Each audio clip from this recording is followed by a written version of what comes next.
नारायण मित्रों, कैसे हो जी। आज मैं आपको बताने जा रहा हूँ भगवान की भक्ति में मन क्यों नहीं लगता। भगवान की भक्ति करना हर कोई चाहता है मगर कर नहीं पाता है। हर कोई अपने अपने विचार रखते हैं धर्म के लिए मगर कर नहीं पाते हैं। इसका भी एक कारण है। एक बार महर्षि दुर्वासा के श्राप के कारण स्वर्ग विलीन हो गया था। देवताओं ने भगवान विष्णु से मदद मांगी और उन्होंने असुरों के साथ मिलकर समुद्र मंथन करने का सुझाव दिया।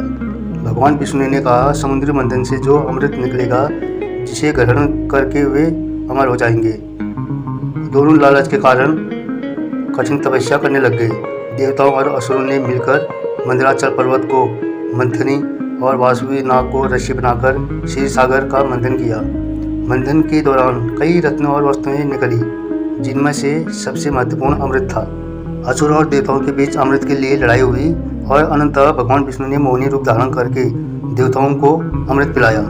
इस मंथन से 14 रत्न निकले जिनमें लक्ष्मी, कामधेनु, पारिजात, उच्चश्रव, ऐरावत, कौस्तुभ, मणि, कल्पवृक्ष, रंभा, अप्सरा, चंद्र, शंख, धनुष, गदा, वारुणी और अमृत शामिल थे।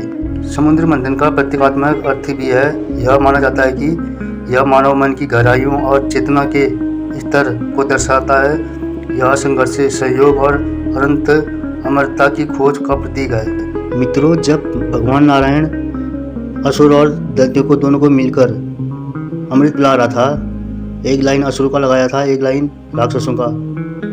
बीच में आके अचानक देवता का रूप लेके राहु घुस गया। उस राक्षस को सूर्य और चंद्र द्वारा पहचान लिया गया। तभी भगवान विष्णु से अपने चक्र के प्रहार से उस राक्षस के सिर को धड़ से अलग कर दिया। वो देवता का रूप लेके उनकी लाइन में घुस गया था, इसीलिए वो देवता भी बन गया। कहते हैं जो जिसकी नकल उतारते हैं वो उसको मिल ही जाता है। तभी भगवान विष्णु ने अपने चक्र के प्रहार से उस राक्षस के सिर को धड़ से अलग कर दिया। लेकिन तब तक वह राक्षस अमृत की कुछ बूंदें पी चुका था जो उस समय उसके मुख में ही रह गई थी। राक्षस का सिर कटने से रक्त की कुछ बूंदें पृथ्वी पर गिर गई और उस स्थान पर लहसुन और प्याज की उत्पत्ति हुई। यही कारण है कि किसी भी धार्मिक कार्य या व्रत आदि में लहसुन और प्याज का सेवन वर्जित माना जाता है। जब सिर कट गया तो उसके बाद एक का नाम पड़ा राहु, एक का नाम पड़ा केतु। फिर भगवान ने कई पीढ़ियों के बाद उनको सम्मान दिला दिया, एक ग्रह दे दिया, उनको देवता की श्रेणी में रख दिया।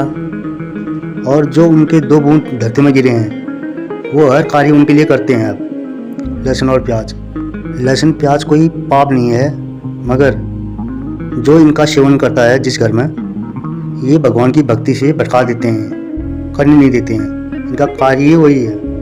आप भक्ति करना चाहोगे मगर करने नहीं देंगे, इनका कार्य वही है। आप सिर्फ 1 महीना आजमा कर देखो, इन दोनों का सेवन करना बंद कर दो। सिर्फ 1 महीना और भगवान की भक्ति में लगाओ मन। ज़रूर बताओगे आप मेरे को, कमेंट में ज़रूर लिखोगे। उसके बाद लहसुन प्याज का मकसद है कि धर्म पर कोई टिकने नहीं देता है। फिर घर घर में क्लेश होता है। क्लेश का कारण एक यही है, लहसुन प्याज चाहे अशुद्ध न हो मगर ये राक्षस का खून है। जिस घर में जाते हैं वो उस घर में वही हो जाता है। राक्षसीपन और असुरीपन, भक्ति से मन भटक जाता है। मित्रों, समझ में आ गया है तो कमेंट में ज़रूर लिख दिए। जय जय नारायण।